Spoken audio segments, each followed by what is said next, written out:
इस कार्यक्रम के पुण्यार्चक हैं पूज्य पिताजी स्वर्गीय श्री मदन लाल जी, पूज्य माता जी स्वर्गीय श्रीमती बिदामी देवी की पुण्य स्मृति में पुत्र मोहन लाल गंगवाल, पुत्र वधू हीरा देवी गंगवाल, पौत्र विकास गंगवाल, पौत्र वधू प्रीति गंगवाल, प्रपौत्र अर्नव गंगवाल, पुत्री गुणमाला सेठी सूरत, पौत्री दामाद सुधा विशाल पाटनी एवं युवना आहाना पाटनी बैंगलोर, पौत्री दामाद निशा धर्मेश गोधा आरुषि विवान गोधा निवासी अमेरिका प्रवासी उदयपुर।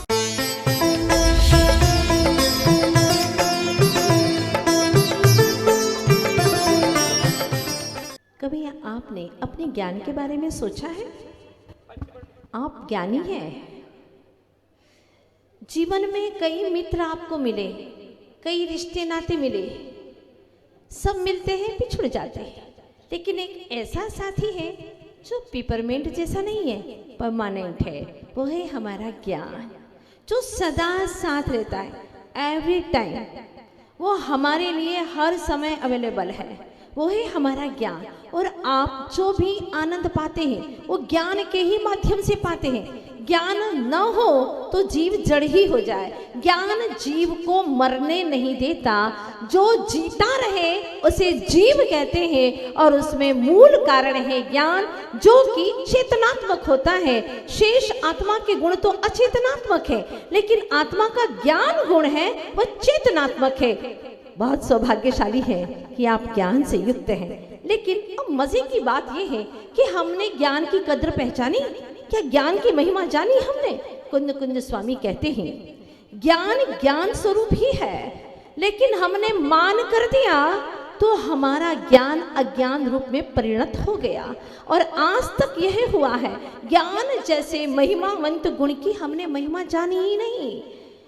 आचार्य भगवान कहते हैं तूने अपने ज्ञान सूर्य को बादलों के अंदर ढक दिया है।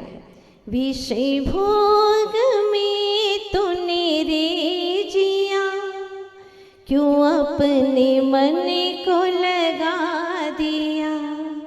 तेरा ज्ञान सूर्य समान था, तूने बादलों में ढक दिया। विषय भोग में तूने रे जिया, क्यों अपने मन को लगा लिया।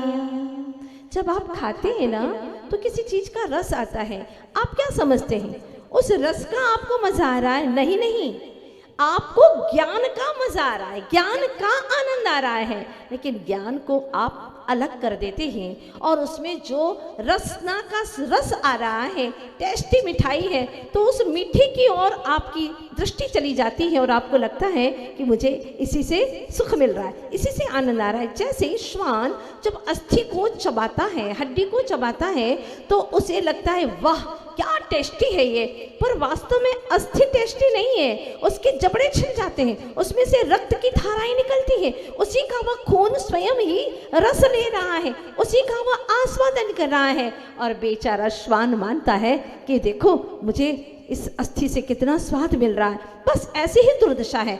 आप किसी से मिलते हैं, स्पर्श करते हैं, तो आपको लगता है कितना अच्छा लग रहा है। किसी के स्पर्श से सुख नहीं है, आपको स्पर्श के ज्ञान से सुख है। आपको रसनेन्द्रिय के रस से सुख नहीं है, उसमें जो आपका ज्ञान हो रहा है उससे सुख है। जब आपको कोई बात समझ में नहीं आती तो आप ऐसे ही बैठे रहते, लेकिन पास वाला ताली बजाता है तो आप भी बजा देते। चलो भाई, नहीं बजाएंगे तो लोग कहेंगे बड़ा मूर्ख है, कुछ समझ में नहीं आता।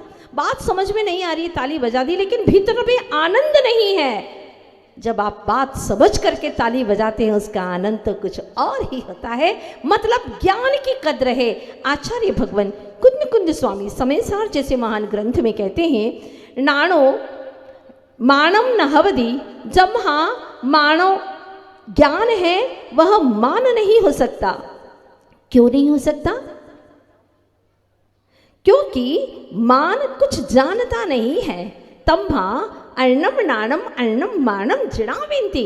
ज्ञान अलग है और मान अलग है।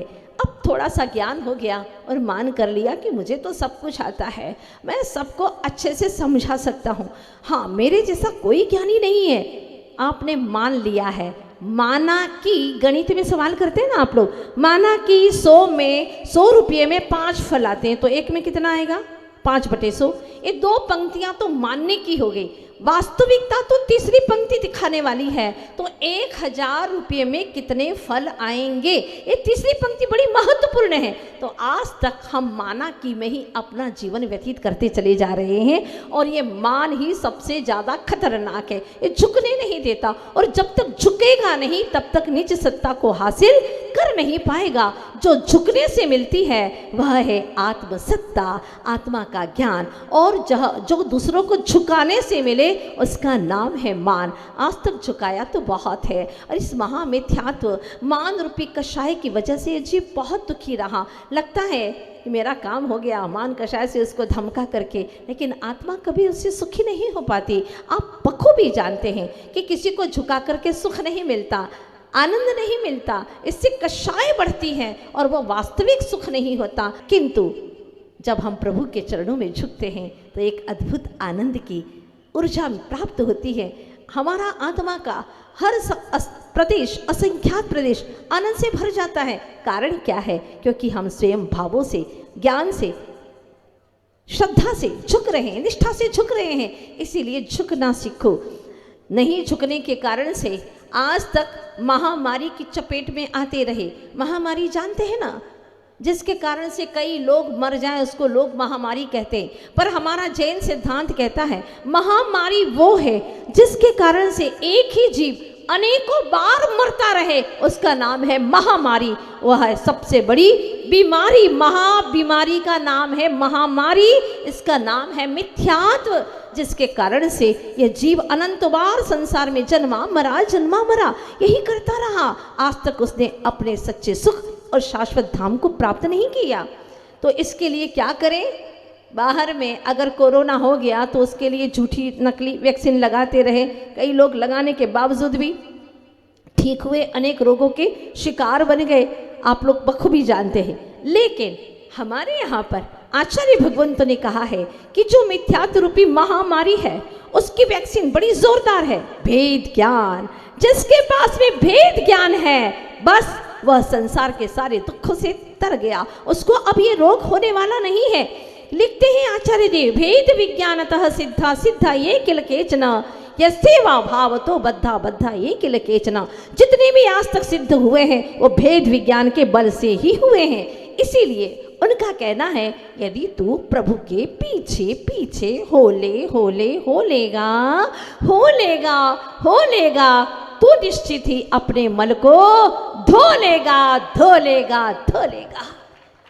बस प्रभु के पीछे हो ले, गुरु के पीछे पीछे हो ले, बस हो लेगा तो धो लेगा। ये निश्चित बात है। पर पहले हमारी मान्यता मिटनी चाहिए। हमारी जो मान कषाय है वो हमारी मंद होना चाहिए। कम से कम अनंतानुमंदी मान कषाय घटे, इसके बाद में ही सम्यक्त्व की प्राप्ति होती है। पर घटे कैसे? मैं सब कुछ जानता हूँ, मेरे पास में इतना धन है, मेरे पास में रूप है, ये सारे अहंकार पल भर में टूट जाते हैं। और जब तक अहम रहता है ना तब तक अरहम की प्राप्ति नहीं हो सकती। अहम तोड़ता है और अरहम आत्मा को परमात्मा से जोड़ देता है। अब आपको क्या चाहिए? ज्ञान की महिमा अगर जानोगे तो निश्चित रूप से आप भी परम ज्ञान को प्राप्त कर लोगे। हमें अपनी ज्ञान की महिमा करना है, जानना है और अपने ज्ञान को व्यर्थ में नहीं गंवाना है। जैसे आपके पास में बेशकीमती कोई चीज़ है तो आप क्या ऐसे ही बरामदे में रख दोगे, छोड़ दोगे उसे? नहीं,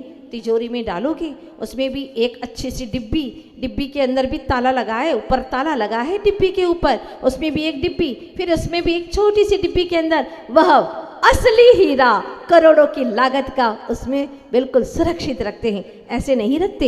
ये ज्ञान भी हमारा ऐसा ही बहुत कीमती है। आचार्य श्री जी ने लिखा है हाइकू में कि दर्पण कैसा होता है? दर्पण कैसा?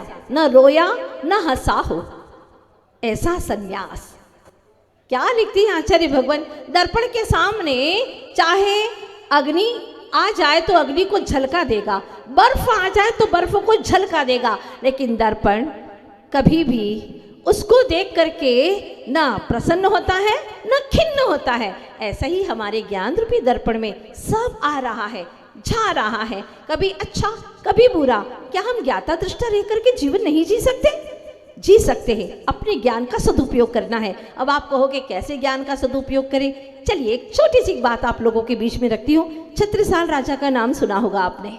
उनके पिताजी का अवसान हो गया। माता बहुत ही विकल्प में थी कि बेटा बहुत छोटा है, क्या करूं, अभी तो राज्यभार को संभाल नहीं सकता। तो फिर मंत्रियों के हाथ में सौंप दिया गया। राजमाता देखा करती थी बेटा अभी बड़ा नहीं हुआ है, और जैसे ही थोड़ा बड़ा होता है, एक दिन उसकी परीक्षा के लिए कि अगर बेटा बड़ा हो गया है, शासन को संभालने के लिए योग्य हो गया है, तो क्यों ना उसको हम शासन का भार सौंप दें। ठीक है, उसकी परीक्षा के लिए आए और माँ ने समझाया, देखो बेटा जब ये प्रश्न करे तो ऐसा जवाब देना, ऐसा प्रश्न करे तो ऐसा जवाब देना। इस तरह से माँ ने काफी प्रश्न का जवाब सिखा दिया। लेकिन अब छत्रसाल कहने लगे, माँ ये तो आपके दिमाग के प्रश्न हैं, वो लोग तो दूसरे हैं ना, उनके कोई और भी प्रश्न हो सकते हैं, वो और भी प्रश्न पूछ सकते हैं। तो फिर माँ ने कहा, बेटा जब तेरा दिमाग इतना सोच सकता है कि वो दूसरे भी प्रश्न कर सकते हैं, तो जवाब भी दे सकता है, ये निश्चित बात है। तू जा, मुझे विश्वास है कि तू विजयश्री हासिल करके आएगा। और बेटा गया, जा करके दरबारियों ने उसके दोनों हाथ पकड़ लिए, दोनों हाथ पकड़ लिए और पूछते हैं, बताओ राजकुमार अब क्या करोगे तुम। राजकुमार ने सोचा, थोड़ा सा विचार किया और तत्काल जवाब दिया, देखिएगा जब कोई एक हाथ पकड़ता है तो उसको जिंदगी भर बजाना पड़ता है, उसकी लल्लू चप्पू करनी पड़ती है, जिंदगी भर उसके आगे पीछे घूमना पड़ता है। सुन रहे ना आप लोग, एक हाथ पकड़ा था आपने, अब जिंदगी भर चलाओ, इनको साथ में रखो। माता जी हम तो आपके पास में कई बार आना चाहते थे लेकिन आ ही नहीं पाते, क्यों? जब अकेले थे तो कई बार आ जाया करते थे, लेकिन अब साथ में एक हाथ जो पकड़ा है ना, उसकी मांग जो भरी है तो हर बार मांग भरनी ही पड़ती है। क्या करे, एक बार मांग भरने की तुमने भूल की है ना, अब तुम्हें जिंदगी भर उसकी मांग पूरी करनी पड़ेगी, इसलिए भूल मत करो। अभी भी वक्त है, भगवान का समावसरण लगने वाला है और प्रभु विराजने वाले हैं। आप लोग अभी भी भगवान की शरण में आ जाओ और ये भूल बार बार मत करो। ये बार बार हम भूल करते आए हैं। तब वह कहते हैं, छत्रसाल जी देखिएगा आपने तो मेरे दोनों ही हाथ पकड़ लिए, जब एक हाथ पकड़ता है तो जिंदगी भर उसका साथ देना पड़ता है। आपने तो मेरे दोनों ही हाथ पकड़ लिए, अब जैसा मैं कहूं वैसी मेरी हर आज्ञा का तुम्हें पालन करना होगा। अब आज से मैं राजा हूं, आप मेरे मंत्री हैं। तालियों की गड़गड़ाहट हो गई और घोषित कर दिया छत्रसाल को कि अब राजा यही यहाँ पर होगा। बात इतनी सी है, अपने ज्ञान का कैसा सदुपयोग करना। क्या हम अपने ज्ञान का सदुपयोग करते हैं? आपको मालूम भी है कि आपके पास में ज्ञान है, सबसे बड़ा कीमती। धन दौलत की तो आप बहुत हिफाजत करते हैं, लेकिन ज्ञान की हिफाजत करते हैं? पूछना चाहती हूँ, पैसे खो जाएं 10-20 लाख रुपए तो आपको बड़ा दुख होता है, लेकिन परिणाम आपके बहुत बिगड़ गए, इसका कभी आपको दुख होगा? नहीं हुआ। परिणाम बिगड़ने का कोई दुख नहीं होता। पैसा अगर आपका बर्बाद हो जाए तो आपको बहुत दुख होता है, जबकि सच यह है कि ज्ञानी अपने परिणाम बिगड़ने पर बहुत दुखी होता है। भगवान मेरे परिणाम न बिगड़े, ऐसे निरंतर अपने ज्ञान की जो संभाल करते हैं उन्हें मना परे ज्ञान की प्राप्ति होकर के 4 ज्ञान की प्राप्ति हो गई दीक्षा लेते ही। कल आपने देखा था दीक्षा कल्याणक मनाया, 3 ज्ञान की तो जन्म से ही प्राप्ति थी, दीक्षा लेते ही मना परे ज्ञान और हो गया, पर अब एक केवल ज्ञान होने वाला है। आप कहोगे भगवान आपके पास में तो एक ही ज्ञान है, हमारे पास में तो 2-2 हैं, 2-2। तुम्हारे 2 ज्ञान भी किस काम के? यहाँ पर क्वालिटी की महत्ता है, क्वांटिटी की महत्ता नहीं है। ध्यान रखना, तुम्हारे पास में मतिष्ठ तो 2 भी ज्ञान है, लेकिन वो क्वालिटी नहीं है। भगवान के पास में एक केवल ज्ञान है, एक केवल ज्ञान, लेकिन इतना महत्वपूर्ण है। आपके पास में जीवन में क है, कंचन है, का से कामिनी है, की से कीर्ति है, लेकिन साथ में कु से कुमति भी लगा है, तो चारों ने बंटा ढाल कर दिया, चारों गतियों में परिभ्रमण करा दिया। जिसके जीवन में केवल ज्ञान आ गया, उन्होंने अपने जीवन में परमानंद को प्राप्त कर लिया। जैसे ही केवल ज्ञान होता है प्रभु को, और इस धरती से 5000 धनुष ऊपर चले जाते हैं, मतलब लगभग 8 किलोमीटर दूर चले जाते हैं। 20,000 स्फटिक की सीढ़ियां रहती हैं और जो भी भव्य वहां पर पहली सीढ़ी पर कदम रखता है, अंतर मुहूर्त यानी 48 मिनट के पहले पहले ही, जैसे एक्सीलेटर होता है ना, दबाया और सीधा पहुंच जाता है, ऐसे ही अंतर मुहूर्त में वह भगवान के समूह शरण में पहुंच जाता है। आज तो यहाँ पर ऐसा ही लग रहा है, आज ही क्या, मुझे तो पहले दिन से ही ऐसा लगता है, और आज से नहीं, पता नहीं वर्षों पूर्व भी जब मैं यहाँ आया करती थी तो मन में बहुत शांति मिलती थी। यहाँ से कभी जाने को मन नहीं करता था, वो भजन हमेशा मुझे सार्थक लगता था। ऐसी छोड़ शरण प्रभु जाऊं कहाँ, मिले देव दया निधि मुझको यहाँ। कभी आपको वक्त मिले तो सप्ताह में एक बार तो आइएगा, आसपास वाले अगर रोज आ सकते हैं तो आपका बहुत महान सौभाग्य होगा। और भगवान के नयनों को निहारना, उनके अधरों को निहारना। निरखो अंग अंग जिनवर का शांति अपार, जिनसे झलके शांति अपार। ओहो, एक एक एक एक अंग को निरखो तो सही, परम वितरागता का रस भरा पड़ा है, वो उंडेल रहे हैं, लेकिन तुम्हारा वह द्वार ही बंद है। आएगा तो कैसे आएगा? भक्ति के माध्यम से अपने कपाट को खोलो। आज तो प्रातः काल से हमारा मन कहता है कि यहाँ पर कई वर्षों पूर्व समूह शरण जरूर आया होगा, तभी आज भगवान का यहाँ पर समूह शरण लगा है। कई वर्ष पूर्व यहाँ समूह शरण आया था, ऋषि मुनियों ने यहाँ उत्सव रचाया था। देव आए थे, चतुर्निकाय लोग आ रहे हैं ना, ऐसे कई असंख्यात विमान यहाँ पर आए थे। और आज भी आपको इसकी ऊर्जा का एहसास हो रहा होगा। लग रहा है कि नहीं लग रहा आपको? बिल्कुल लगता है, घाटियां चारों तरफ और बीच में भगवान का दिव्य समूह शरण। क्या अद्भुत नजारा होगा। वो नजारा आज आप लोग देखने वाले हैं। केवल ज्ञान की प्राप्ति होने वाली है। भगवान एक दिशा में विराजमान होते हैं, पूर्व या कि उत्तर। पूर्व दिशा में विराजमान है, लेकिन चतुर्मुख दिखाई देते हैं भगवान के। जैसे 3D इफेक्ट होता है ना, बिल्कुल वैसे ही भगवान की तो ऐसी दिव्य ऊर्जा है कि उनकी दिव्यता, उनकी वितरागता के माध्यम से चारों तरफ उनके मुख दिखाई देते हैं। हर श्रोतागण को ऐसा लगता है कि भगवान मेरे सम्मुख ही विराजमान है, और भगवान की दिव्य ध्वनि का रसपान कर पाता है। जो गुरुजनों की जिनवाणी की वार्ता को सुनता है, एक दिन वह अवश्य भगवान के समूह शरण में जाकर के साक्षात दिव्य ध्वनि सुनने का पात्र बनता है। आज आप लोग अपने घर में टीवी देखते हैं, पैर लंबे करते हैं, चाय की चुस्कियां लेते हैं, भोजन करते रहते हैं और गपशप करते रहते हैं और सुनते रहते हैं, प्रवचनों को सुनते रहते हैं। इससे आपका आसाधना दोष भी लगता है, आपकी बुद्धि इससे नष्ट होती चली जाती है, क्योंकि आप भगवान की वाणी का बहुमान नहीं कर पाते हैं। बैठने का सलीका ये नहीं होता, तो जितनी सुविधाएं आपको मिलती चली जा रही हैं, उतने उतने कर्म बंधन के साधन भी आपको बढ़ते चले जा रहे हैं। इस बात का ध्यान रखना। लेकिन जो सभा में आकर के जिस तरह से ध्वनि सुनते हैं, वाणी को सुनते हैं, उसका प्रभाव ही एक अलग होता है, सीधी हृदय में जाकर के प्रवेश कर जाती है। आचार्य गुरुवंश विद्यासागर